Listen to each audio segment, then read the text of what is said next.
Halo, apa kabar? Saatnya Anda menyimak berita Semarang bersama saya Freddy Cahya. Sejumlah berita menarik akan kami sajikan untuk Anda. Berikut 3 berita utama hari ini. Nekat menerobos angkutan umum tertabrak kereta wisata di perlintasan Desa Losari, Kabupaten Semarang.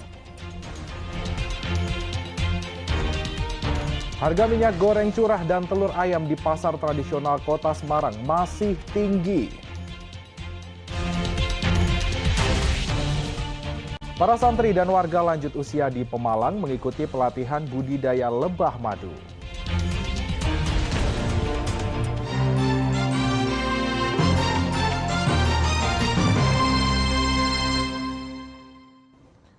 Kita ke informasi utama, nekat menerobos angkutan umum tertabrak kereta wisata di perlintasan Desa Losari, Kabupaten Semarang. Meski tidak ada korban jiwa, sopir angkutan umum luka ringan dan bagian samping mobil rusak. Beginilah detik-detik kereta wisata menabrak angkutan umum yang terekam kamera warga di perlintasan kereta Desa Losari, Kecamatan Amerawa, Kabupaten Semarang pada Minggu sore. Kecelakaan terjadi akibat sopir angkutan umum nekat menyeberang saat kereta wisata melintas dari stasiun Tuntang menuju Museum Kereta Ambarawa. Meskipun sudah diteriaki warga, angkutan umum tanpa penumpang yang dikemudikan Masud tetap menerobos perlintasan kereta yang dijaga petugas hingga tertabrak dan terseret sejauh 10 meter. Meskipun bagian samping mobil rusak, tidak ada korban jiwa dalam tabrakan. Sopir angkutan umum hanya mengalami luka ringan, sedangkan 61 penumpang kereta wisata dalam kondisi selamat. Angkutnya nyebrang? Iya.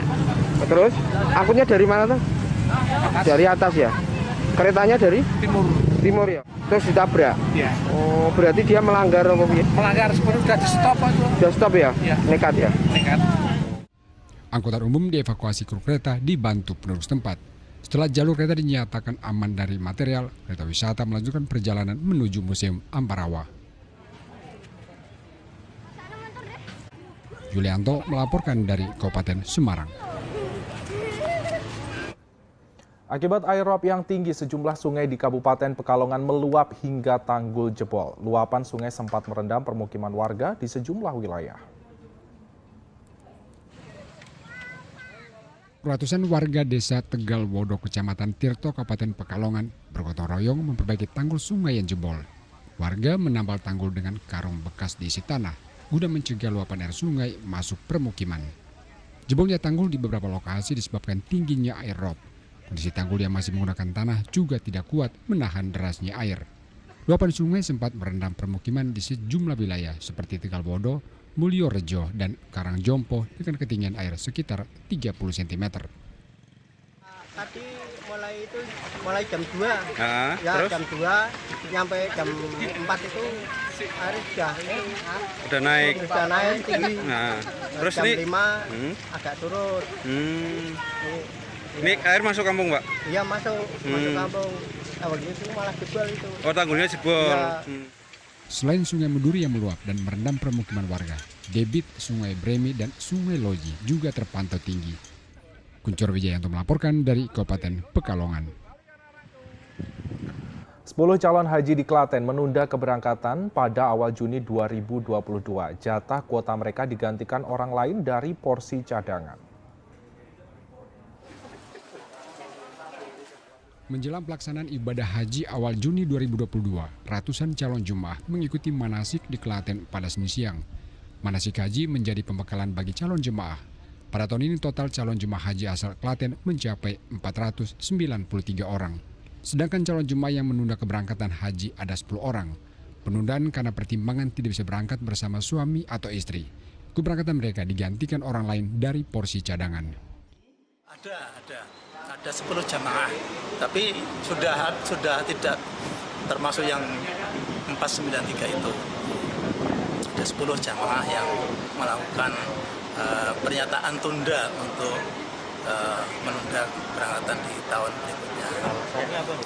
Kebanyakan karena tidak bersama dengan suami atau istri. Itu semua. Mayoritas para calon jemaah yang berangkat awal Juni 2022 telah mendaftar haji sejak tahun 2012. Krisna Agung melaporkan dari Kabupaten Klaten. Kita beralih ke informasi lain, wabah penyakit mulut dan kuku atau PMK berdampak pada penurunan omset penjualan daging sapi di Pasar Raya Kota Salatiga. Mayoritas pembeli mengurangi jumlah pembelian daging sapi hingga 50%. Lapak penjualan daging sapi di Pasar Raya Kota Salatiga tampak sepi. Omset penjualan daging sapi menurun sejak penyakit mulut dan kuku atau PMK ditemukan pada sapi.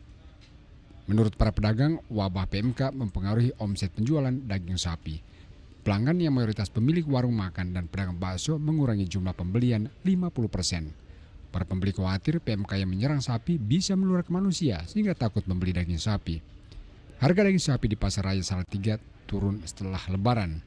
Saat Lebaran mencapai Rp150.000 per kilogram, namun daging sapi kini dijual Rp120.000 per kilogram hingga Rp130.000 per kilogram. Meskipun harga turun tetap tidak mendongkrak daya beli masyarakat. Yang jualan rumah makan Padang tuh 2 hari sekali 15 kilo. Sekarang sudah 4 hari belum ambil. Nah itu Pak. Biasanya setiap 4 hari ngambil terus ya Bu ya? Dua hari sekali ngambil terus? Ambil terus. Sekarang enggak, ya mungkin sudah dengar itu Pak, penyakit kaki sama mulut itu. Khawatir mungkin ya Bu ya? Iya khawatir. Pedagang berharap bahwa PMK segera berakhir agar penjualannya tidak semakin menurun. Yulianto melaporkan dari Kota Salatiga. Ya, harga minyak goreng curah dan telur ayam di pasar tradisional Kota Semarang masih tinggi. Omset penjualan pun turun seiring penurunan daya beli konsumen.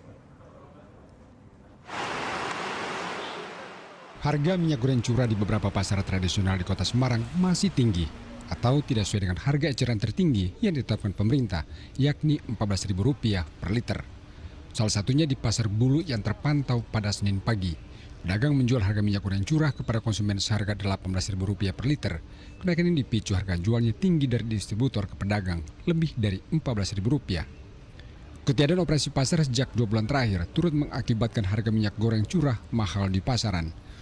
Operasi pasar dianggap membantu stok minyak goreng curah sehingga pedagang bisa menjualnya Rp14.000 per liter. Sementara itu pasokan minyak goreng kemasan hingga kini masih berlimpah, namun harga jualnya lebih tinggi dari minyak goreng curah, yakni Rp24.000 per liter. Minyak goreng curah itu masih ada ini Bu? Masih punya. Masih punya ya? Dijual berapa itu Bu?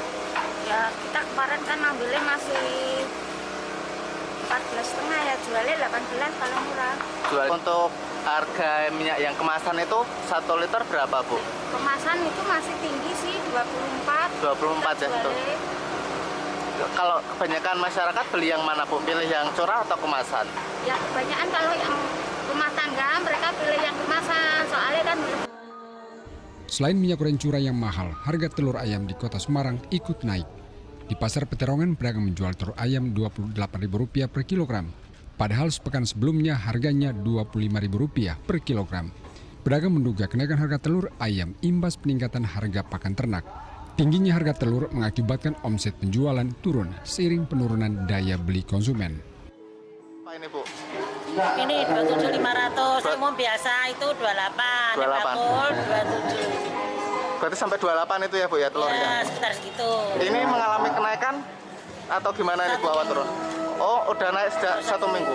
Sebelumnya 1 minggu lalu dijual berapa Bu? 25. 25? Ya. Berarti ada kenaikan 3.000 ya Bu ya? Ya. Ini karena apa ini Bu? Naiknya telur ini Bu? Yo, makannya makannya peternak itu Meskipun harga telur ayam naik, pasokan dari distributor tetap aman dan lancar. Ali Mustafirin melaporkan dari Kota Semarang.